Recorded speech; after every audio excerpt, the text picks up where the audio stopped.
இணக்கமுள்ள இருதயத்தை எங்கள் ஒவ்வொருவருக்கும் தரும்படியாய் செபிக்கிறோம். வசனத்தை எடுத்து போடுகிற பொல்லாத சத்துவின் கரங்களை இயேசுவின் நாமத்தை நான் கட்டி போடுகிறோம் சுவாமி. நீங்க பேசுங்கப்பா, நாங்க கேட்கிறோம். இயேசு ரட்சக நாமத்தை தாழ்மூடி ஜெபிக்கிறோம் நல்ல பிதாவே. கர்த்தருக்கு ஸ்தோத்திரம். அறிமுகத்துல சொன்னது மாதிரி கிட்டத்தட்ட நான் இங்க வந்து 2 வருஷம் ஆச்சு. இதுக்கு முன்னாடி வந்தவங்களும் ஆனா இப்ப புதுதாய் ஆத்மாக்களை ஆண்டவர் சொன்னதற்காக நான் ஆண்டவருக்கு நன்றி செலுத்துகிறேன். உங்களை எல்லாம் பார்ப்பது எனக்கு மிகுந்த மகிழ்ச்சி. இப்படிப்பட்ட ஜெப கூடுகளில் பங்கு பெறுவது நம்ம எல்லாருக்குமே ஆசீர்வாதம். கர்த்தருடைய பாதத்தை காத்திருக்கிறதுக்கு இப்ப எல்லாம் நமக்கு நேரம் இல்லை. வெறும் ஆலயத்துல வந்து கர்த்தருடைய செய்தியை கேட்டு போனா ஒன்றும் பிரயோஜனப்படாது. அதுல ஒன்றும் இது ஒன்று பேசுவாங்க, ரொம்ப போனா 1/2 மணி நேரம் பேசுவாங்க. அதே 20 நிமிஷம் மேல பேசிட்டா போது கஷ்டம் தான். அதனால அதுல எல்லாம் நம்முடைய வாழ்க்கை ஆவிக்குரிய வாழ்க்கையில வளர்ந்ததுக்கு முடியவே முடியாது. இப்படிப்பட்ட கூடுதலை தான் நம்ம மனம் விட்டு பேசலாம், சந்தேகம் கேட்கலாம், கேள்வி கேட்கலாம், எல்லாத்துக்கும் இது வாய்ப்பு உண்டு. இப்படிப்பட்ட நல்ல சந்தர்ப்பத்தை அருமையான ஐஎஸ்பி உங்களுக்கு எல்லாருக்கும் ஏற்படுத்துவதற்காக நான் ஐஎஸ்பிக்கு நன்றி செலுத்துகிறேன். ஒவ்வொரு மாதமும் 4வது சனிக்கிழமை அருமையான மாதகுமார் குடும்பம் இந்த இல்லத்தை திறந்து கொடுத்துருக்காங்க. அவருக்காக, மனைவிக்காக, 2 பிள்ளைகளுக்காக ஆண்டவருக்கு நான் நன்றி செலுத்துவோம். இன்றைக்கு நான் தெரிந்து கொண்ட புஸ்தகம் எபிரேயர் புஸ்தகம். இதுல பாத்தீங்கன்னா எச்சரிப்பின் செய்திகள். இந்த 1ஆம் அதிகாரத்திலிருந்து கடைசி அதிகாரத்துக்குள்ள பாத்தீங்கன்னா 5 எச்சரிப்பின் செய்திகள் நான் பார்க்க முடியும். அதைத்தான் இன்றைக்கு உங்கள் மத்தியிலே நான் பண்ணுவேன். நம்ம எல்லாருக்கும் தெரியும், நம்ம கடைசி காலத்துல இருக்கிறோம். ஆண்டவர் வருகை எப்போ இருக்குன்னு தெரியாது. எத்தனை பேர் ஆயத்தமா இருக்கீங்கன்னு எனக்கு தெரியாது. ஆனா நான் ஆயத்தமா இருக்கிறேன், அதை மட்டும் சொல்லிக்கிறேன். நீங்களும் ஆயத்தமா இருக்குன்னு நான் விரும்புகிறேன். அதனாலதான் இந்த செய்தி, எச்சரிப்பின் செய்தியை நான் எடுத்துக்கொண்டு வந்திருக்கிறேன். முதலாவது எச்சரிப்பின் செய்தி எங்க இருக்குன்னா எபிரேயர் 2ஆம் அதிகாரம் 1 முதல் 4 வசனத்துல 4வது வசனம் மாத்திரம் படிக்கும்.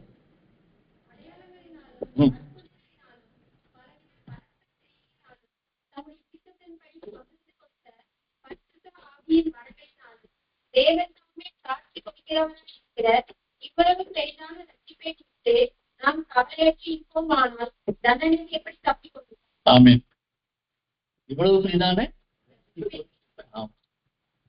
சாதாரண ரட்சிப்பு சொல்லல.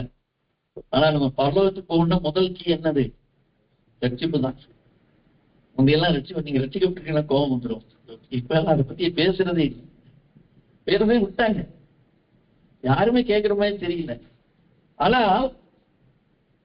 இந்த வாழ்க்கை ஒரு நாளைக்கு முடிஞ்சு போகும். ஒண்ணும் நம்ம மரணம் இல்லாட்டி ஆண்டவரோட வருகை எப்படியாவது வச்சு நம்ம ஆயத்தமாகும். அதுக்கு முக்கியமான முதல் எச்சரிக்கை என்னன்னாக்கா இங்க இந்த வசனம் சொல்லப்படுகிறது, ரட்சிப்பை குறித்து கவலைப்பட வேண்டும்.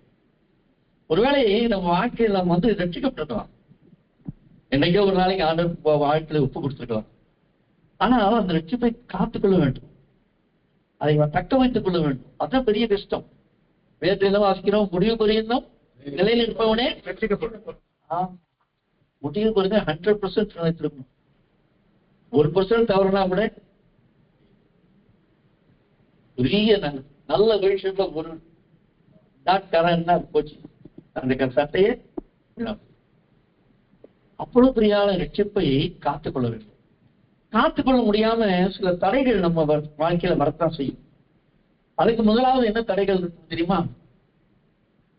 அப்போஸ்தலர் 2:1-4 வரைக்கும் வாசிக்க வேண்டாம். நம்ம எல்லாருக்கும் தெரியும், ஆவியானவர் இறங்கினார், பரிசுத்த ஆவியானவர் பெற்றுக்கொண்டாங்க இல்லையா? அதுக்கு முன்னாடி வரைக்கும் பேதுரு, யாக்கோபு, யோவான் எல்லாருமே என்ன பண்ணாங்க? பயந்துதான் இருந்தாங்க. ஏன்னா எப்ப நம்மளை பிடிச்சி போய் சிலுவையில போட்டுவாங்களோ, அரைஞ்சிடுவாங்களோ. நம்ம நம்பி இருந்த இயேசு கிறிஸ்துவ சிலுவையில அரைஞ்சிட்டாங்க இல்லையா? அடக்கம் பண்ணியாச்சு. ஆனா இப்ப நம்மளை தேடி வர போறாங்கன்னு எல்லாம் சேர்ந்து போனா கூட்டோடு போலான்னு சொல்லி நினைச்சாங்களா இருக்க தெரியல. மேலறையில ரொம்பட சேர்ந்து உட்கார்ந்துட்டாங்க. போனா எல்லாரும் போயிருவோம், ஒருத்தருக்கு பார்த்து அவ்வளவு பயம்.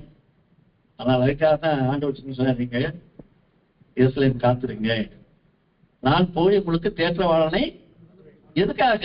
உங்களால, நான் இருக்கும் போதே உங்களால் நிக்க முடியும். 3.5 வருஷம் உங்களுக்கு பயிற்சி கொடுத்தேன், 12 பேரை தான் தேர்ந்தெடுத்தேன். ஒருத்தன் காட்டி கொடுத்துட்டான், ஒருத்தன் மறுதளிச்சுட்டான், ஒருத்தன் சந்தேகப்பட்டான். இப்படிதான் ஆண்டவர் வீட்டுல இருந்து மேல போன உடனே சீஷர்கள் கேட்டாங்களா, ஐயா நீங்க வந்துட்டீங்க, உங்க ஊழியத்தை நாங்க செய்ய போறோம், நாங்கெல்லாம் போய் அறிவிக்கணும்னு ஆண்டவர் சொன்னாரு. வேண்டாம் வேண்டாம், நான் 12 பேர்கிட்ட கொடுத்துட்டு வந்திருக்கேன். அப்பதான் சீஷர்கள் கேட்டாங்களா, இந்த மறுதளிச்சு தெரிஞ்சு நம்புறீங்க, அவனை சபையை கட்டு வேண்டீங்க. ஆனால் அதே பேதுருதான் இந்த 2வது அதிகாரத்துல, அப்போது 2வது அதிகாரத்துல அவர்கள் கூடியிருந்த இடத்துல பரிசுத்தாவியை இறங்கிட்டாங்க. அதுக்கப்புறம் அவங்க பலனிலிருந்து சொல்றாங்க, ஜீவாதிபதியை கொலை செய்தீர்கள், தேவன் அவர்கள் உயிரோடு இருக்கிறார், அதற்கு ஆண்கள் சாட்சி. அது வரைக்கும் நான் தான் பேசுவேன். இந்த பேதுரு போல ஆண்டவர் எது பேசினாலும் உடனே பதில் சொல்றவன் யாரா இருப்பான்? கேள்வி கேட்கிறவன் அவனை தான் இருப்பான், பதில் சொல்றவனும் அவனை தான் இருப்பான். ஜனங்களில் யாரு என்ன சொல்லுங்க உடனே சொல்லுவான், நீ ஜீவன தேவனாய் கிறிஸ்து, நீங்க என்ன சொல்றீங்க? ஜீவன தேவன். ஜனங்களுக்கு எல்லாம் ஒருத்தர் சொன்னான், எரியான்னு சொல்றாங்க. யாருமே இயேசு கிறிஸ்து ஒரு தேவகுமாரன்னு யாருமே சொல்ல மாதிரி தெரியல, பேதுருதான் சொல்றான். எதை கேட்டாலும் ஊந்திக்குவான். ஆனா அந்த பேதுருவே கிடைச்சதை மறுதளிச்சிட்டான். ஆனால் அவன் பரிசுத்தாவை பெற்றுக்கொண்ட பிற்பாடு தைரியமா சொல்றான், எழுது சாட்சி. அந்த கூட்டத்தில் எத்தனை பேர் ரசிச்சு விட்டாங்க? 3000 பேர் ரசிச்சு விட்டாங்க ஒரே கூட்டத்துல. யோசிச்சு பாருங்க. அடுத்த கூட்டத்துல 5000 பேர். அதுக்கப்புறம் கணக்கே இல்லை. காரணம் என்ன? பரிசுத்தாவியானவர். அவன் சுயபலத்தில் இல்லை. அவன் சுயபலத்தை வச்சுதான் என்ன பண்ணான்? மல்கூசின் ஆதரவை வெட்டலாம். ஆண்டவர் என்ன சொன்னா, ஏப்பா அவன் ஒரே போடு, நான் நினைச்செல்லாம் எல்லாத்தையும் அழிக்க முடியும், அமைதியா சொல்லிட்டார். அவன் சுய மாம்ச பலத்தை நம்பணும். ஆனா அதையும் சொன்னதுக்கு அப்புறம் அதையும் விட்டுட்டான். இப்ப ஆவியான பலத்துல தான் அவன் ரத்தத்தை மறைக்கும் போது கூட என்ன சொன்னான், அந்த பரிசுத்தமான போல என்ன நேரம் சிலர் அடையாதீங்க, தலைகீழா இறங்கியாதீங்க. கண்மானங்களே, அத்தனை சீஷர்களுமே ரத்த சாட்சியா தான் பிடிச்சாங்க. இந்த ரட்சிப்பை குறித்து நாம் அலட்சியமா இருக்கக்கூடாது. இறுதி மூச்சு வரை இந்த ரட்சிப்பை காத்துக்கொள்ள வேண்டும். ரட்சிப்பை நான் மட்டும் பெற்றுக்கொண்டா போதாது. தமிழ்ல ஒரு பழம் இருக்கு, நான் பெற்ற இன்பம் வையகம் பெறணும். நம்ம வீடு மட்டும் கதை பெறணும். ஆனா இன்னைக்கு என்ன நடக்குது பாருங்க, நம்ம குடும்பத்திலயும் ஒன்றும் ரட்சிக்கப்படாம இருக்காங்க. கணவன் ரட்சிக்கப்பட்டிருப்பான், மனைவி ரட்சிக்கப்பட்டிருக்க மாட்டாங்க. மனைவி ரட்சிக்கப்பட்டிருப்பாங்க, கணவன் ரட்சிக்கப்பட்டிருக்க மாட்டாங்க. ஆனா இந்த ஐஎஸ்பியில ஒவ்வொரு நாளும் ஜெபம் பண்ணுவது, கடைசியில ஐஎஸ்பியில் அத்தனை குடும்பங்களும் என்ன பண்ணுவோம், ஆண்டவரே எங்க குடும்பத்துல 300 குடும்பங்களும் முழுமையான ரட்சிப்பு ஆண்டவரையும் ஜெபம் பண்ணிட்டு இருக்கோம்.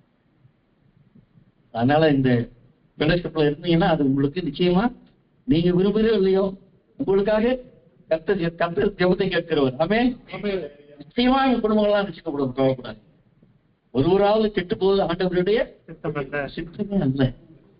எனவே கர்த்தருடைய பிள்ளைகளே, நாம் ரட்சிப்பை காத்துக்கொள்ள வேண்டும். 2வது ரட்சிப்பை ஏற்று செல்ல வேண்டும். ரட்சிப்பு பெற்றவங்க தான் என்ன மற்றவங்க போய் என்ன சொல்லலாம், எப்பா ஆண்டவர் வருகை இருக்குப்பா, என்ன பண்ணுங்க, ரட்சிப்படைஞ்சிருங்கப்பா, எப்ப வரான்னு தெரியல சொல்ல முடியும். நம்ம சொல்லாம யார் சொல்லுவான்? கண்பானவர்களே, நல்லா ஞாபகம் வச்சுங்க. ரட்சிப்பு அந்த மாதிரி இன்னும் தடை என்னன்னு கேட்டீங்கன்னா,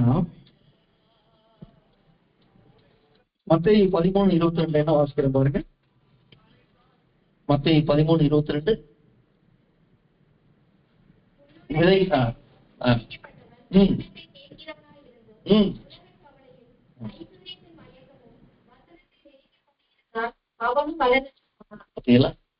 ஆண்டவர் 3 நிலத்தை பற்றி சொல்றாரு.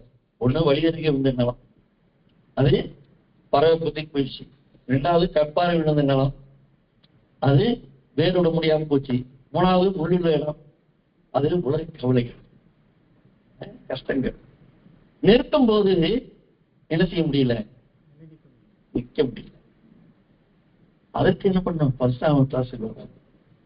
பரிசுத்தாவியானவர் நம்மளால நிற்க முடியாது.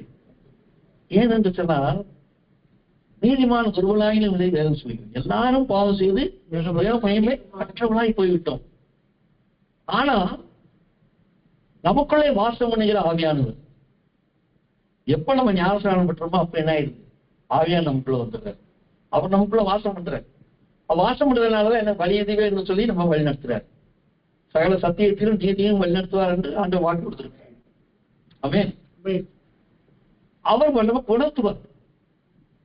சில டைம்ல இப்ப பரவாயில்ல, கொஞ்சம் கோவம்னா நிறுத்திட்டேன். ஒரு நாட்டுல கொஞ்சம் முன்னாடி எல்லாம் கோவம், ரொம்ப கோவம். ஏன்னா நான் தெரியும் கோவம் செய்யறது. ஆனா என்ன சொல்ல, கோவம் கொண்டாலும் பாவம் செய்யாது இருக்கு. ஏன்னா கோவம் வந்துச்சுன்னா நம்ம வீட்டுல என்ன நடக்கும் தெரியாது. மணிமார் கோவம் வந்துச்சுன்னா இந்த சட்டி நுழுவும், பாட்டு என்ன சத்தம், இங்க இருந்து ரொம்ப சத்தம், இதெல்லாம் குடும்பத்துல சந்தோஷம். ஆனா கோபம் செஞ்சால் நம்ம பாவம் செய்வோம். இப்படி தவறுகிறது இயற்கை. திடீர்னு பார்த்தா எல்லாரும் சொன்னோம், டக்குன்னு ஏதாவது கேட்டா என்ன பண்ணுவோம், சட்டுன்னு கோபத்தோடு நடக்கிறதே ரொம்ப கஷ்டமா இருக்கும். என் கூட நான் ஒருத்தர் ஹெட் மாஸ்டர், ரிட்டையர்ட் மாஸ்டர், அவர் ஹிந்துல இருந்து கற்றுக்கிட்டார். அவரும் நானும் ஊழிக்கு போயிட்டு இருப்போம். அவர் சொல்ல, இந்த வீட்டை கட்டின ஒரு முஸ்லீம் கான்ட்ராக்ட் தான் கட்டினாருன்னு, மேல கட்டினதுக்கு என்கிட்ட பிளானுக்கு அப்போர்ட் மாதிரி திருச்சியில சிட்டியில இருக்கு, எல்ஐசி காலனில. மேல கட்டினதுக்கு என்கிட்ட பிளானுக்கு அப்ரூவல் வாங்கிட்டு இது பண்ணி தரேன்ட்டு பணம்லாம் வாங்கிட்டு போயிட்டான். கடைசியில பார்த்தாக்கா அதுக்கு அப்ரூவலே வாங்கலையா. ஆனா எனக்கு என்னன்னா, அவன் ஒருத்தர் கிண்டு விழுந்து வச்சுக்கிட்டு, எனக்கு என்ன, நான் பைபிளை தூக்காம இருந்தேன்னா அதனால வெட்டியே போட்டிருப்பேன். அவ்வளவு கோவம் எனக்கு வருது உள்ளுக்குள்ள. ஆனா என்ன பண்ண ஆகியானவங்க அமைதியா அப்படின்னு போச்சுட்டு, அதனால பார்க்கும் போது கோவம் இருந்தாலும் என்ன செய்ய, கிறிஸ்தவர்களாக நம்ம என்ன பண்ற, கோர்ட்டுக்கு போக முடியாது, வெட்டி செலவு தான், படிப்புட்டா என்ன செய்யறது, ஏற்றுக்கொள்ளாண்டவர் சொல்றாரு. அதனால எவ்வளவு பெரிய இருப்பாங்க. ஆவியானவர் நமக்கு விட்டெடுத்து கொடுக்கறதுக்கு அதிகாரம் கொடுக்கிற காரணம் என்னன்னா, நம்மளே நித்திய பாதையில் நடத்துறதுக்காக. ஆனா சில டைம்ல என்ன பண்றோம், அந்த ஆவியான சத்தத்துக்கு நம்ம செவி கொடுக்க மாட்டோம். அதான் காரணம். ரட்சிப்பை இழந்து போறதுக்கு காரணம் என்னன்னா, ஆவியானவருக்கு செவி கொடுக்காம போறது. எனவே நாம் ஆவியான ஒரு ஓசையா இல்லாட்டி பிசாசு ஓசையா நம்ம தான் கண்டுபிடிக்கணும். எனவே முடிவு பரியந்தம் நிலைத்திருப்போம்னே. ரெண்டாவது ஒரு காரியம் பார்ப்போமா, எபிரேயர் 3:7-19 வாசிக்க வேண்டாம். அதுல ஒரு வசனம் மட்டும் வாசிக்க, 15ஆம் வசனம் மட்டும் வாசிங்க.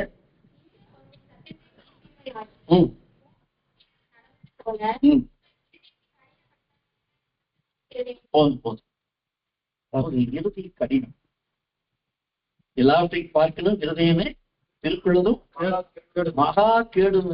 அதை அறியத்தவன் ஆண்டவன் மட்டும்தான் அறியும். நல்ல போட பூச்சிக்கிட்டு பரிசு நல்ல பரிசவான் மாதிரி வெளித்தோற்றம் பண்ணலாம். ஆனால் என் ஆண்டவருக்கு என்ன தெரியும்? மார்க் 7ஆம் அதிகாரம் 21-22 வசனம் வாசிங்க. மற்ற இறுதி பொறுப்பதற்கான என்னென்ன வைக்கலாம் பாருங்க. எப்படி எனில், மனுஷனுடைய இருதயத்திலிருந்து பொல்லாத சிந்தனை, விபச்சாரங்களும், வேசித்தனங்களும், கொலைபாதகங்களும், களவுகளும், பொருளாசைகளும், கபடும், காம விகாரமும், மண்கண்ணும், பெருமை, மதிகேடு இவ்வளவும் பொருட்கள் எங்க இருந்தது? அதான் தானியேல் என்ன பண்ணார், தீங்கு என்னை அணுகாதபடிக்கு நான் இருதயத்திலே தீர்மானம் பண்ணி கொண்டேன். நல்லா ஞாபகம், இருதயத்தை தீர்மானம் பண்ணணும் எப்பயுமே. ஏற்கனவே இங்க சொல்லியிருக்கானு தெரியல, எங்க பாஸ் போஸ்மே பண்ண சொல்லுவார். ஒரு பையன் 10 வயசு பையன் சர்ச்சில் போய் என்ன பண்ணானா, ஆண்டவரே ஒரடி இறக்கும் ஜெபம் பண்ணியிருந்தான். போதர் பார்த்தாரு, என்ன அந்த பையன் ஒரடி இறக்கும் சொல்லி போய் பக்கத்துல போய் ரொம்ப நேரம் பார்த்ததுன்னு சொன்னா, கட்டி என்னப்பா என்னாச்சு எனக்கு? இல்லையா, எங்க அப்பா குடிகாரு, குடிச்சிட்டு வந்து எங்க அம்மாவை அடிக்கிறாரு, எங்களை அடிக்கிறாரு, எங்களால தாங்க முடியல. அதனால நாங்க பார்த்தோம் ஆண்டோட, அவர் கிறிஸ்தவர் தான். அவரு என்ன பண்றாரு, குடிச்சிட்டு அடிக்கிறாரு. அவர் குடிக்க கூடாதுன்னு தெரியும். எங்க இருக்குது? அது மூளையில இருக்கு. ஆனா தானியலுக்குள்ள எங்க அப்பா இருதயத்துல தீர்மானம் பண்ணா நம்ம பாருங்க, சின்ன பையன் வேணா உங்களை இருப்பாரு. சண்டே ஸ்கூல்ல தானியல் கதை கேட்டுருப்பாங்க போது. அதனால என் ஆட்டோட்ட கேட்கிறேன், ஐயா எங்க அப்பாட்ட தலையில மூளையில் இருக்கிறது இருதயத்துல, அதனாலதான் ஒரு ரெடி இருக்கணும். அப்புறம் அந்த பையனை ஜெபம் பண்ணி அனுப்பிச்சாங்க. எதுக்கு சொல்றேன்னா, இருதயத்துல தான் எல்லாமே சிந்தனை, அருவருப்பான சிந்தனை, பெருமை. பெருமைப்படாத யாரும் இருக்குமா? யோசிச்சு பாருங்க. நான் நல்ல பிரசங்கமா என்ன மாதிரி பிரசங்கம் பண்ண யாரும் முன்னாடி எனக்கே எனக்கு பெருமை. ஆனா வரக்கூடாது.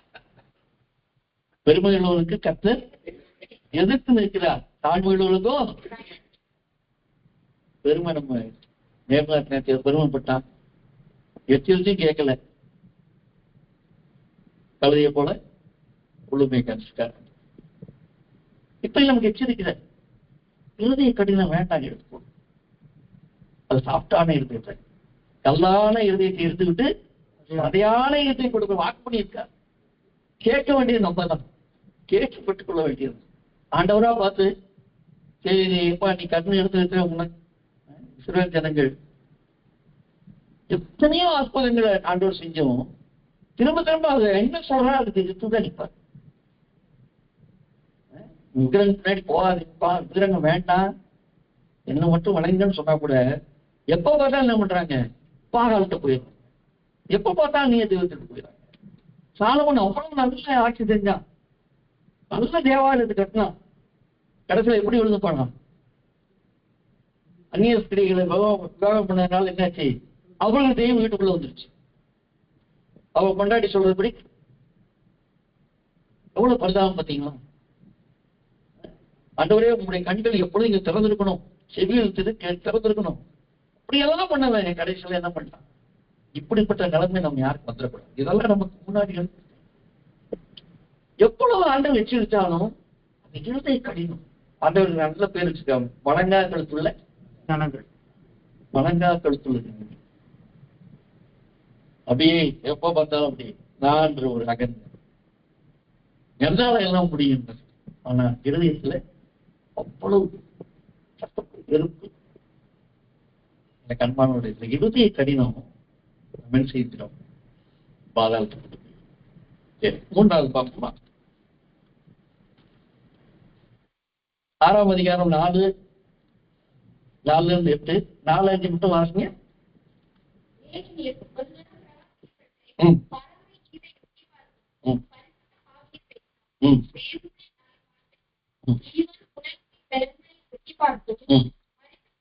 மறுதலிச்சு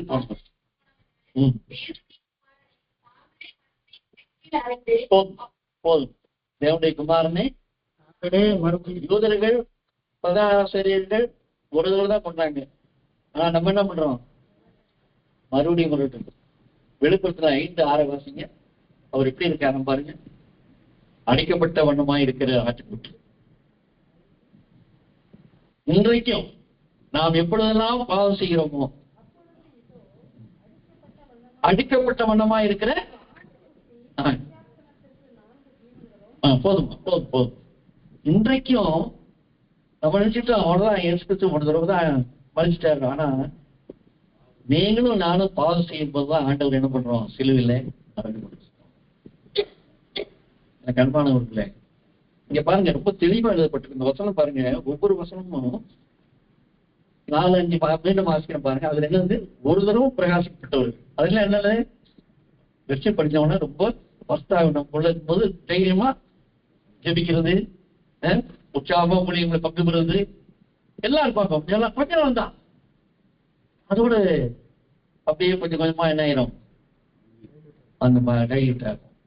ரெண்டாவது, பரம ஈவை ருசி பார்த்தவர்கள். அவங்க ரசிக்கப்பட்ட பொழுதுல ஜெபம் பண்ணியிருப்பாங்க, ஆண்டவர் கேட்டிருப்பாரு, பதில் பட்டிருப்பார்.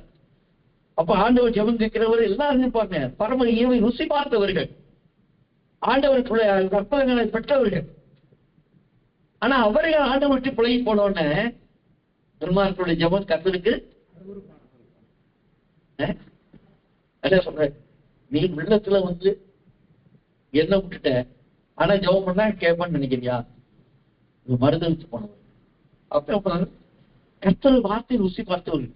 சற்று வார்த்தை ஆட்சியோட என்ன பண்ண மற்றவங்கிட்ட போய் இப்படி எழுதிருப்பா, ஆண்டவர் ஏற்றுக்கொள்ளுப்பா, இப்படி நல்ல ஓடி ஓடி செய்வாங்க. ஆனா கொஞ்ச நாள்ல என்ன ஆயிரும்? வாங்கி போயிடும். எல்லாத்துக்கும் ரிட்டைர்மெண்ட் உண்டு. ஆனா ஊழியத்துக்கு கூட என்ன இல்லை, ஆர்கனைசேஷன் கொடுத்துடலாம். ஆனா நமக்கு தனிப்பட்ட ஊழிய செய்யறதுக்கு ரிட்டைர்மெண்ட் கிடையாது. கண்பானவர்களே, பாருங்க, உலக பலன்களை ருசி பார்த்தவர் பல விதமான ஆசீர்வாதம் கற்று கொடுத்திருப்பாரு, எல்லாத்துக்கும் அனுபவிப்பாங்க. ஆனா கடைசியில என்ன ஆயிடுது? ஏதோ ஒரு பிரச்சனை வந்து குடும்பத்துல ஒரு குழப்பம், பிசாசுக்கிட்ட ஏதாவது சிக்கிடுவாங்க, அவன் தான் வலை வச்சிருவானு. பிசாசுக்கு யார்கிட்ட வேலை? நம்மகிட்ட தான் வேலை. மற்றவங்க எல்லாம் அவன் கோட்டையில் இருக்காங்க. ஒன்னும் ஊழியம் செஞ்சாங்கன்னா நம்மளை தாக்குவான். ஏன்? அவன் கோட்டையிலிருந்து ஆளை நம்ம பிரிக்கிறோம், இல்லைன்னா நம்மளை பிரிச்சு போக பார்ப்பான். மறுநிறுத்தி போனவர்கள். அப்போ நம்மளும் என்ன செஞ்சிடக்கூடாது? தப்பித்து ஆண்டவரை மறுதலிச்சிடக்கூடாது. நம்மளா கூடவே இருக்கும், ஆண்டு கூட தான் இருப்போம். ஆனா சொல்லிட்டோம் என்ன ஆயிடும்? நம்ம பின்வாங்கி போனவர் நமக்கு வரவே கூடாது. இதெல்லாம் எச்சரிப்பா எபிரேயர் எழுதியிருக்கிறார். அடுத்தபடியாக பார்ப்போம் 12ஆம் அதிகாரம் 25, 20, 29.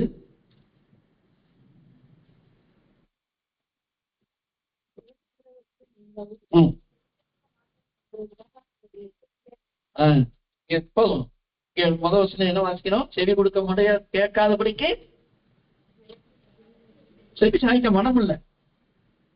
இங்கதான் உட்கார்ந்து இருப்போம். நான் இப்படித்தான் பேசிட்டு இருக்கேன். ஆனா யார திருச்சியில வந்திருக்கான், மனைவியமா பேசிட்டு இருக்கேன். எப்ப பிடிக்கப்பா, எப்ப பிரியாணி சொல்லுவாங்க. கேட்க மனம் இல்லை.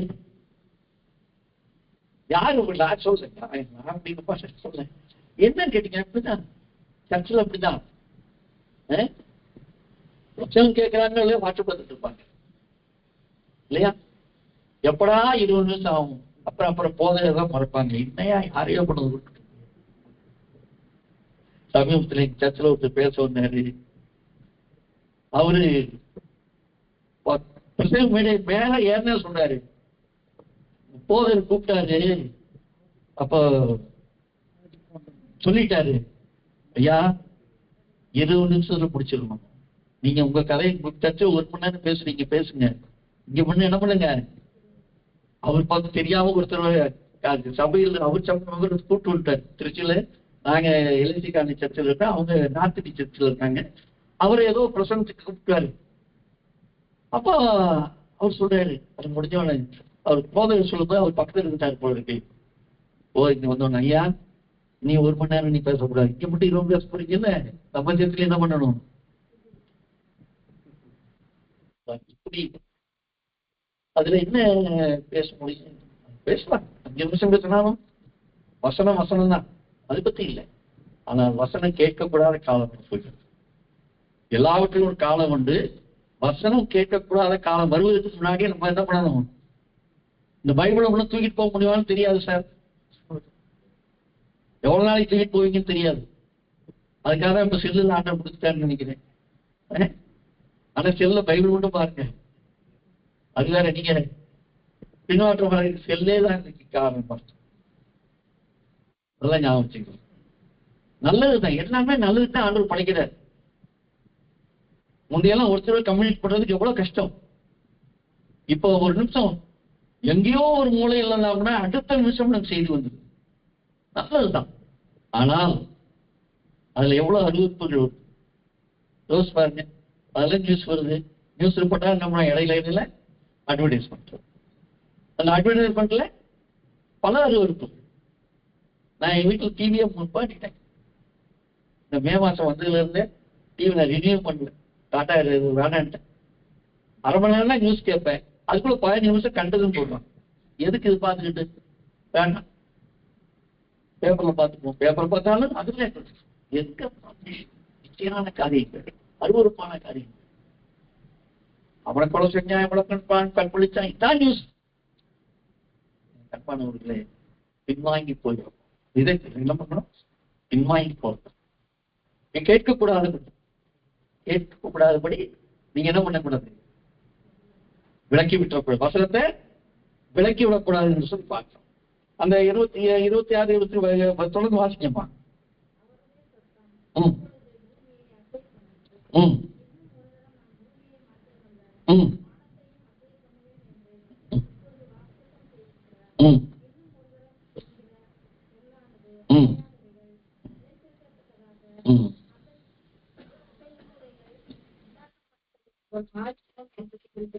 Okay okay, thank you thank you. பாத்தீங்களா, நம்ம கேட்கக்கூடாதபடி என்ன செய்யக்கூடாது,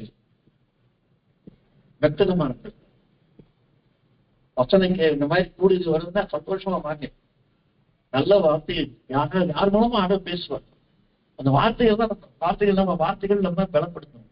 வார்த்தைகள் நம்ம உயிர்ப்பிக்கும் உணர்வுள்ள நம்முடைய வாழ்க்கை. எனவே வார்த்தையை கேட்க கேட்க நாம் ஒவ்வொரு நாளும் வார்த்தை கேட்கணும். அதுக்கு டிவியில போய் பார்த்துடாதீங்க, வார்த்தை வருதுன்னு. அங்க பூரா வார்த்தை வருது. தமிழ் சேனல் என்ன சொல்லுது, நம்ம என்ன டிவி கிறிஸ்துமஸ் கிறிஸ்டின் செய்திகள் தான் போடுறாங்க, கிறிஸ்டின் சேனல்ஸ் தான் நடத்துறாங்க. ஆனாலும் என்ன சொல்றாங்க, நீங்க இயேசு கிறிஸ்து போனீங்கன்னா உனக்கு ஒரு பங்களா கிடைக்கும், கார் கிடைக்கும், ஆசீர்வாதத்தை தவிர வேற ஒன்றும் டிவியில எச்சரிப்பின் சத்தமே வராது. கேட்கும் வசனம் மனத்திரம் வந்தாது, செவிச்சாய்க்கியம் வளர்ந்தாலும் போயிடக்கூடாது. இப்படிப்பட்ட நல்ல ஐக்கியத்துல என்ன பண்ணணும், வசனங்களை கேட்பதற்கு நாம் கலந்து கொள்வது அவசியம். 5வது பார்ப்போமா, எபிரேயர் 10:26-31 வாசிங்க.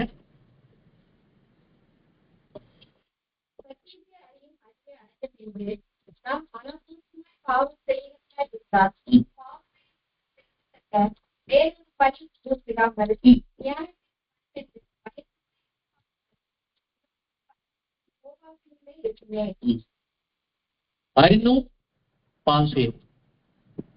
நல்லா தெரியும், நமக்கு பாவம் தெரியும், தெரிஞ்சே செய்யுது. பொய் சொல்றது பாவம் தெரியும், ஆனா பொய் சொல்லாம இருக்குமா?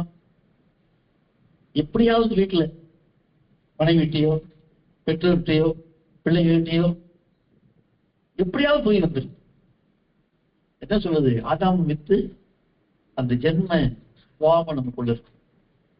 ஜென்ம சுவாபம் நம்மள எங்கேயாவது வந்துருக்கு. ஆதாம நீ ஏன்டா பழத்தை சாப்பிட்டேன்னாக்கா அவன் என்ன சொல்றான், நீர் குடிச்ச சாப்பிட்டியா, பழத்தை சாப்பிட்டியான்னு சொல்லணும், சாப்பிட்டேன்னு சொல்லணும்ல. ஆனா என்ன சொல்றான், நீர் எனக்கு யாரை குற்றப்படுத்துறான், நீங்க சும்மா இருந்திருக்க வேண்டியதுதானே. ஏன் விடாது ஒரு எலும்பு எடுத்து அதை ஆபரேஷன் பண்ணி கொடுத்துட்டீரு, நம்ம கொடுத்துச்சு, அந்த அம்மா என்ன ஸ்நேகிக்குது இல்ல, அப்ப நான் ஸ்நேகிக்கணும்ல, சாப்பிட்டேன். இந்த அடுத்தவங்களை குற்றப்படுத்திட்டு இருக்கீங்களா, இன்றைக்கும் அப்படித்தான். நம்ம வீட்லயா இருக்கட்டும், ஆபீஸ்லயா இருக்கட்டும், வெளியா இருக்கட்டும், ஏதாவது 2 பேரும் சண்டை போட்டாங்கன்னா யாராவது தான் செஞ்ச ஒப்புக்குவாங்க, யாராவது ஒப்புக்குவாங்க. எங்க வீட்டுல அக்கா தங்கச்சி அடிச்சுக்குவாளுங்க, கூப்பிட்டு போய் கேட்டா, அம்மா அவதாம்மா என்ன அடிச்சாப்பா, சின்னவ பெரியவ அவதாம்மா என்ன அடிச்சாப்பா, என்ன பண்ண 2 பத்தி என்ன தலையில போய் போட்டு எனக்கு இன்னைக்கு எனக்கு டென்ஷன். ஏமா அடிக்கிறா, சும்மா பிள்ளைகளை கெடுக்கிறது நீங்க. நான் கூட நான் தான் பாக்குறீங்களா பாக்குறீங்க. ஏன் நான் சொல்லுவேன் பொறுமையா, தலையில குட்டாரு, நான் குச்சி வாங்கி தரேன், என்ன பண்ணு காலாண்டி வாழாண்டி தலை தொட்டு மூளை குழம்பு போச்சுன்னா என்ன பண்ணுவேன் அப்படி சொல்றேன். ஆனா அது கொஞ்சம் அந்த டைம்ல கொஞ்சம் குறை சொல்லிருக்கும்.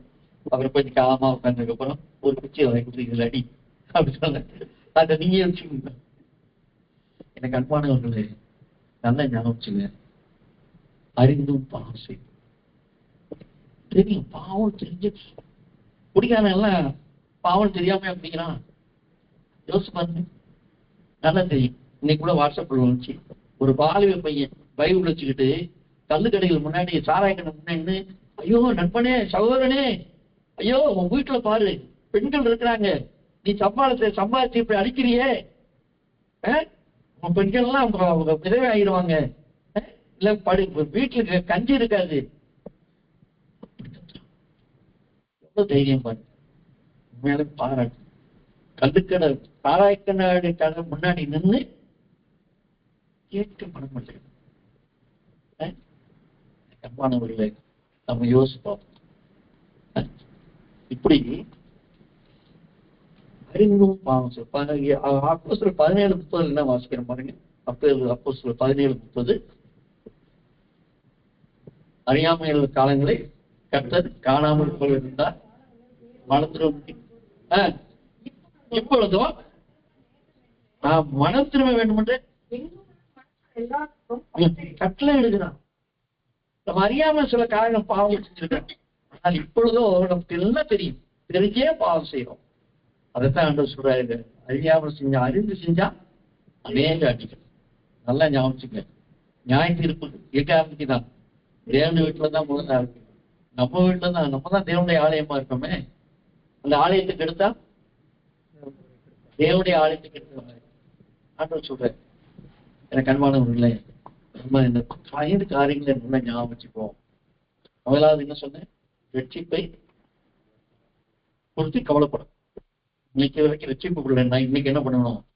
ஆண்டவரே, இத்தனை நாட்கள் நான் மித்திரமா இருந்துட்டேன், எல்லாத்தையும் ஒரு நாளைக்கு ஒப்பு கொடுத்து உண்மைதான், ரட்சிப்பு இருந்து உண்மைதான். ஆனா இன்னைக்கு யோசிச்சு பார்த்தா இந்த காரியங்கள்லாம் வாசிக்கும் போது ஒருவேளை நான் பின்வாங்கி போயிருப்பேன், இல்ல வசனம் கேட்க முடியாம தான் இருந்திருப்பேன், இல்ல அறிந்தும் பாவம் செஞ்சா இருப்பேன்.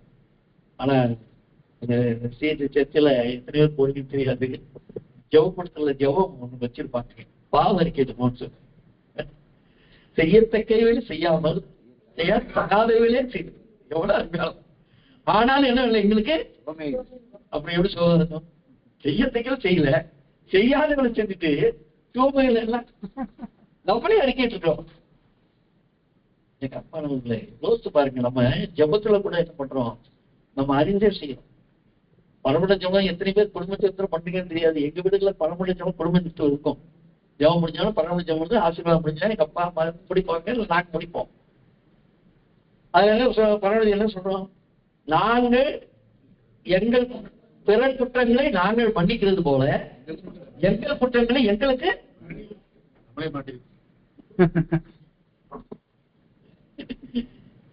அன்பானவர்களே, பாவம் செய்யாதவங்களுக்கு இல்லை, குற்றம் செய்யாதவங்களுக்கு இல்லை, குடும்பத்துல குற்றம் செய்தாங்க இருப்பாங்க. ஒருவரை நம்ம என்ன மன்னிக்கணும். ஆண்டவர் என்ன சொன்னாரு? நீ பலிபீடத்துல காணிக்க வைக்கிற முன்னாடி போய் உன் சகோதரனுக்கு கொலை உண்டாண்டால் போய் முதல்ல சமாதானம் வாங்கிக்கலாம். நீ காணிக்கை வச்சுட்டு போ, எடுத்துட்டு போட்டு திரும்ப வந்தாலும் போயிடுவான், வராம பண்ணாலும் பாட்டு பார்த்தார், காணிக்கைக்கா வந்தா வருவான்ட்டு போய் சொல்லுங்க. ஒப்புன்னு வாங்கி நீ வந்து என்ன செய்யும்? இந்த குடும்பத்துல பாருங்க, ஒரு தெய்வ சமாதானம் இருக்கா, யோசிச்சு பாருங்க. நல்லா தெரியுது. கேஷுவலா வீடுகள்ல சொல்றவாங்க, செத்தாலும் என் மூஞ்சில முடிக்காது. கேட்டிருக்கீங்களா? எல்லாம் தலையணை, எல்லா வீடும் நடக்கணும். வீட்டுக்கு வீடு வாசப்படி தான்ப்பா. இல்லாட்டி என் வீட்டு வாசல் வைக்கக்கூடாது. என் மூஞ்சி அன்னைக்கு சொன்னாங்க, யாரு பார்வோன்னு சொன்னான், நீ என் மூஞ்சில முடிக்காத மோசே, ஆரோன் ஓடி போயிடு. அவன் சொல்லிட்டான், ஆமையா இனிமே நான் வர மாட்டேன், நீதான் என்ன தேடி வருவேன். அப்படிதான் நடந்துச்சு, அப்படிதான் நடந்துச்சு. அவன் தலைமுறை எல்லாம், அவங்க தேசத்துல எல்லா தலைமுறையும் ஆண்டவர் அடிச்ச உடனே என்னடே போடுத்தான், போய் தொலைங்கலாம் கரட்டி வெறுத்து விட்டாங்க. அன்பானவர்களே, மன்னிக்கிறது முக்கியம். யோசிப்பு நல்ல முன்மாதிரி. அவங்க என்ன பண்ணாங்க? புளியில போட்டாங்க. திடீர்னு பார்த்தாங்க, வியாபாரி வந்தோடனே புளியில இருந்து தூக்கி விட்டுட்டாங்க. 20 வெள்ளி காசு கிடைக்கல, புளியில போட்டா மிக்க லாபம், 20 வெள்ளி காசு விட்டுட்டாங்க. அவன் அடிமையா தான் போனான்.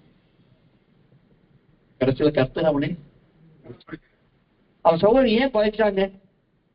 ஆண்டவர் கூட தரிசனத்தை சொன்னதுனால போயிச்சான். இல்லையா? அவன் தான் சின்னவே கண்டு தரிசனத்தை, அண்ணே இப்படி ஒரு கனவு கண்டனேன்னு சொன்னது தப்பா? அதற்காக விருத்தாரு கிடக்கு, அதற்காக அவனை கடைசியில என்னாச்சு? அவன் சொன்னபடியே ஆயிடுச்சு. ஆண்டவர் யோசேப்பை உயர்த்தினார். காரணம் என்ன? அவன் கர்த்தருக்கு பயந்தான். ஒரு சந்தர்ப்பத்தை கூட என்ன சொன்னான்? நான் தேவனுக்கு விரோதமாய் எப்படி விலகு ஓடினான், பாவத்து விலகு போனான். ஆனாலும் அவன் தண்டனை செத்தான். ஆனா என்ன? ஆண்டவர் பாதம் வசனது சிறைச்சாலையிலும் கர்த்தர் யோசேப்பு கூட இருந்தார். நீங்க எங்க இருந்தாலும் நம்ம ஆண்டவர் பிடிச்சோம்னா ஆண்டவர் இருப்பார். நம்ம விட்டு விலக மாட்டேன் அப்படின்னா அந்த போதும். ஆண்டவர் நம்ம விட்டு விலக மாட்டேன். நான் உன்னை விட்டு விலக மாட்டேன். அப்போ யோசேப்பு என்ன பண்ணா? போய் எல்லாத்தையும் இன்னும் 5 வருஷம் இருக்கு, பஞ்சம் இருக்கு. நம்ம அப்பாட்ட போய் நான் இப்படி இருக்கேன், நான் தான் அதிகாரியா இருக்கேன், உயர்த்தி வச்சிருக்காரு ஆண்டவர் சொல்லி எடுத்துட்டு போய் எல்லாத்தையும் எடுத்துட்டு போங்க, போட்டு எல்லாத்தையும் கூப்பிட்டு வாங்கன்னு போட்டு விட்டாங்க. யாக்கோபு இறந்துட்டான். அப்ப அந்த யோசேப்பு சகோதரருக்கு என்ன வந்துருச்சு? ஒருவேளை அவனை பழி வாங்கி அவன் அப்படிதான் செஞ்சிருக்கான், அதே தன்னை போலதான் அவன் நினைக்கிறான். ஆனால் யோசேப்பு என்ன சொல்றாங்க? நீங்கள் தீங்கு செய்ய நினைத்தீர்கள், தேவனோ அதை இப்படி வரும் தெரிஞ்சா ஆண்டவர் முன்கூட்டி அறிவிச்சிட்டாரு. நீ கவலைப்படாதீங்க, உங்களுடைய சந்ததியே நான் இருக்கிற வரைக்கும் போஷிக்கிறேன். ஆனா அதே இது தாவீதுக்கு ஒரு சந்தர்ப்பம் வந்துச்சு. சவுலோட அந்த சீமை என்ன பண்ணா? சவுலுக்கு பயந்து போகும்போது பண்ணையும் கதையும் தூக்கிட்டு போறான். அப்ப கொடுக்க கொடுக்க போட்டு போட்டுற மாட்டோம், வேண்டாம், ஆண்டவர் அனுபவிச்சு. நல்லா ஞாபகம் வச்சுக்க, நமக்கு விரோதமா யாரை எழுப்பினாலும் கர்த்தர் அனுபவிக்கிறார். யோபுக்கு வந்தது காரணம் என்ன? கர்த்தர் அனுபவிக்கிறார். எந்த பாடுகள், உபத்திரவங்கள், கஷ்டங்கள் வந்தாலும் நாம் புரிந்து கொள்ள வேண்டிய விஷயம் என்னன்னா, கர்த்தர் அனுபவிக்காம இது வர. அதுக்கு சோதனை வரும், பிரச்சனை வரும், போராட்டம் வரும். ஆனா அதுக்கு தப்பிக்கொள்வதற்கு கர்த்தர் வழி இருந்தார். இவ்வளவுதான் தெரிஞ்சு கூட என்ன பண்றோம்? பிரச்சனை வந்தா, போராட்டம் வந்தா, ஐயோ ஆண்டவரே, ஏன் ஆண்டவரே கேட்கும் இல்லையா? கண்ணுலையா மூக்குலையா வந்து அந்த தெய்வத்தை போய் சொல்ற மாதிரி நம்ம தெய்வத்தை பத்தி எனக்கு அன்பானவர்கள் நல்ல ஞாபகம் வச்சு. இப்ப யோசிச்சு தாவீது என்ன பண்ணான்னா, சாலமோன்ட்ட கூப்பிட்டு சீமையை சொல்றான், எப்பா நான் அவன்கிட்ட சொல்லிட்டேன், வாக்கு கொடுத்தேன், கொலை செய்ய மாட்டேன்னு சொல்லிட்டேன். ஆனா நீ என்ன பண்ண? நீ ஞானி, நீ செய்ய வேண்டிய உனக்கு தெரியும், அவ்வளவுதான் சொன்னான். அதே அதிகாரம் கடைசியில் பாத்தீங்கன்னா சாலமன் என்ன பண்ணான்? அப்போ தாவீது சாலமன் சொல்லாம, சாலமன் தெரியுமா தன் தகப்பனை எப்படி செஞ்சான்? அப்போ இவன் மன்னிக்கிறேன்னு சொல்லிட்டு அவனை சொல்லிட்டு, அப்போ அந்த உள்ளத்துல அந்த கசப்பு ஏற்பு வச்சுட்டு இருந்தான். எப்படா சொல்ல, நம்ம வாக்கு பிடிச்சிட்டோம், உன்னை கொல்ல மாட்டோம்டான்னு சொல்லிட்டோம், அதனால என்ன செய்யக்கூடாது, சொல்ல முடியாது. ஆனா என்ன செய்யணும்? அதே சாலமோன் இவனை மட்டும் விட்டுறாதா, சொல்லாம சொல்லி செஞ்சுக்காம அப்ப சொல்லு, மகனுக்கு புரியாத, அவனுக்கு ராஜா, அவனுக்கு ராஜா தான். எவ்வளவு பாருங்க, அது எவ்வளவு மன்னிக்கிறேன்னு சொல்லிட்டு, கொலை செய்ய மாட்டேன்னு சொல்லிட்டு அடுத்த ஆளை விட்டு என்ன பண்ணுது? மன்னிக்கிறது தான் என்ன சொன்ன, அந்த உள்ளத்துல கசப்பு வேறு பார்த்தீங்களா, அந்த வேறு பிடிங்கி இருந்துச்சு. அதை பத்தி சிந்திக்க கூட ஆண்டவர் நம்ம பாவத்தை என்ன செய்யறது தெரியுமா? 103 செய்யற மேற்குக்கு கிழக்குக்கு எவ்வளவு தூரமோ தூரம் தெரியுமா நமக்கு? அவ்வளவு, அதாவது அவ்வளவு தூரம் பண்ணி. இல்லாட்டி என்ன சொல்ல, மீகால என்ன கடலில் ஆழத்துல போட்டுறாங்க. நீ சாத்தான் சூழ்நிலை போட்டு கூட எடுக்க முடியாத பண்ணிடுறேன்றாரு. அவ்வளவு நம்மளை பண்ணிக்கும் பொழுது நம்ம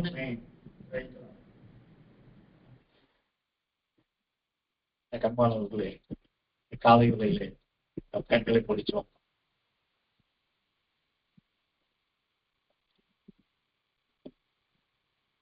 நம்ம பரலோகம் செல்லணும்னா செய்ய வேண்டிய என்ன தெரியுமா? எபிரேயர் 10:35 வாசிக்கிறோம். நமக்குள் பரிசுத்த ஆவியானவருக்கு தைரியத்தை விட்டு விடக்கூடாது, பயம் இருக்கக்கூடாது. ஐயோ ஆண்டவர் தண்டிச்சாரோ அந்த பயம் இருக்கக்கூடாது. நாம் பாவங்களை செய்து விட்டோம், நாம் பாவங்களை அடிக்கி விட்டுவிடும். 1 யோவான் 1 அதிகாரத்துல கடைசியில 7, 8, 9 வருஷம் பசங்க வீட்டுல டெய்லி வாசிங்க. நமக்கு பாவங்களை நம்மை நாமே வஞ்சிக்கிறவர்களும் நமக்குள் உண்மை இல்லை. நாம் பாவங்களை அறிக்கையிட்டால் எல்லா நியாயத்தை நீக்கி அவர் மன்னிப்பிற்கு நீதியின் ஆமா நல்ல ஞாபகம். பாவங்களை அறிக்கையிட்டு விட்டுவிடும். தன் பாவங்களை மறைக்கிறவன் வாழ்வடைய மாட்டான். அவருடைய அறிக்கை செய்து விட்டு விடவனும். ஆமீன் ஆமீன். 2 பேர் 3:9 என்ன வாசிக்கம் தெரியுமா? அந்த ஆளுக்கு எப்ப பார்த்தாலும் இந்த கிறிஸ்தவங்க இப்போ போதகருக்கு கிறிஸ்தவமா என்ன சொல்றாங்க? இயேசுராஜா வருவார், இன்னும் கொஞ்சம் காலம் தான் மோட்சலோகம் போட்டு சொல்லிக்கிட்டே இருக்காங்க. ஆனா இங்க ஆண்டவர் எங்க வரப்போறாரு அப்படின்னு சொல்றோம். ஆனா அதுக்கு பேதுரு என்ன எழுதுறா பாருங்க, 3:9. 2 பேர் 3:9. எல்லாரும் மனம் திரும்ப உண்டு தாமதிக்கிறார் என்று சிலர் எண்ணுகிறது போல கர்த்தர் தமது வார்த்தத்தை குறித்து தாமதமாயிராமல் ஒருவரும் கெட்டு போகாமல் எல்லாரும் மனம் திரும்ப வேண்டும் என்று விரும்பி நீடிய பொறுமையினர். இதாங்க காரணம். வருவான்னு சொல்லி ஏமாத்தலைங்க. நீங்க யோசிச்சு பாருங்க, இந்த நேரத்தை ஆண்டு வந்தா எத்தனை பேர் பரவாயில்ல போகும்? அப்ப என்ன அர்த்தம்? நம்ம ஆயத்தமான தலையில தாழ்த்திச்சோம்மா எங்க அன்புலி பரவத்திலாவே என் ஆண்டவராக இயேசு கிறிஸ்து நாமத்திலே சமூகத்தில் வருகிறோம் சுவாமி. ஆண்டவரை எவ்வளவு நேரத்தில் எழுதப்பட்டிருக்க எல்லா எச்சரிப்பின் சத்தங்களுக்காக நாங்கள் நன்றி செலுத்துறோம் சுவாமி. ஆண்டவரே தாவே ரட்சிப்பை பெற்றிருப்போம், ஆனால் அதை இழந்திருப்போம் சுவாமி. இழந்திருப்போம்னா இன்றைக்கு அந்த ரட்சிப்பை பெற்றுக்கொள்ள எங்கள் பாவங்களை நாங்கள் அறிக்கையிட்டு விட்டுவிட எங்களுக்கு ஒரு தருணத்தை தந்த முன்னாடி சோத்திரப்பா. ஆண்டவர் சின்ன பாவமோ பெரிய பாவமோ எதுவோ பாவம் தான் சுவாமி. ஆண்டவரே பாவத்தை பார்க்காத சுத்த கடல் சுத்த ஆண்டவரே கட்டளை உடைய தேவன், பரிசுத்தமுள்ள தேவன் வேதத்துல வாசிக்கணும்ப்பா. தகப்பனே எங்களுக்காக நீங்க பொறுமையோடு காத்துக்கொண்டு தயவுக்காய் சோத்திரம். ஆண்டவர் இந்த வந்திருக்கிற ஒவ்வொருவரும் இந்த காலை வேளையில தங்களை தாழ்த்தி ஒப்புடு சுவாமி. என்ன பாவம் செஞ்சிருந்தாலும் தயவாய் மன்னிக்கும்படி செபிக்கிறப்பா. ஆண்டவரை இருதய கடினத்தை எடுத்து போட்டு கல்லான இருதயத்தை சதையான எடுத்து தருபடியா நாங்க செபிக்கிறப்பா. பின்வாங்கி போனவர்கள்லாம் மறுபடியும் உங்களோட சமைத்து பார்க்க சுவாமி. ஆண்டவரே மனக்கடின வேண்டாண்டவரே. ஆண்டவரே தாவே இன்னுமாய சுவாமி நாங்க கேட்ட சத்தியத்தின்படி ஆண்டவரே எங்கள் வாழ்க்கையை நாங்கள் சீர்தூக்கி பார்த்து இந்த காலை வேளையில ஆண்டவரே எங்களை தாழ்த்தி ஒப்புடுவோம் சுவாமி. ஆண்டவரே வசனத்தை கேட்க மனம் இல்லாம ஆண்டவரே வசனத்தை கேட்கணும்னு பாரத்தோடு கூட எங்கெல்லாம் இப்படிப்பட்ட ஆண்டவரே சத்தியம் விளக்கப்படுகிறதோ அங்கெல்லாம் நாங்கள் போய் சத்தியத்தை கேட்டு அதன் விளக்க எங்களுக்கு ஒப்பு கொடுக்க தரும் தேசியான சித்திரப்பா. ஆண்டவரே வசனம் எங்களுக்கு கிடைக்கப்படாத காலம் வருவதற்கு முன்னாடி எவ்வளவு வசனங்கள் முடியுமோ அவ்வளவு வசனங்களை நாங்கள் எங்கள் இருதயத்தை எழுதி கொள்ள கர்த்தர் உதவி செய்யப்பா. ஆண்டவரே மூளையில வேண்டாம் ஆண்டவரே, எங்கள் இருதயமாகிய பலகையில் எழுதி கொண்டு வேதத்தை எச்சரித்து சொல்லப்படுகிறது சுவாமி. எங்கள் இதயமாய பலகையில வார்த்தையை எழுதி ஆண்டவரே அப்படியே நடக்க நாங்கள் போகிறோம் சுவாமி. வந்திருக்கிற ஒருவராவது ஆண்டவரே மனதிராக போகக்கூடாது சுவாமி. ஆண்டவர் மனதினால் ஆவியை ஊட்டும்படியாக நாங்கள் செபிக்கிறோம். ரட்சிப்பின் சந்தோஷத்தை பெற்று இப்படி ஆசீர்வாதத்தையும் பாதுகாப்பு பெற்றுக்கொண்டு சந்தோஷமாய் போக கர்த்தர் உதவி செய்யப்படியாய் ஏசு ரட்சகத்தை தாழ்வோடு ஜெபிக்கிறோம் எங்க நல்ல பிதாவே.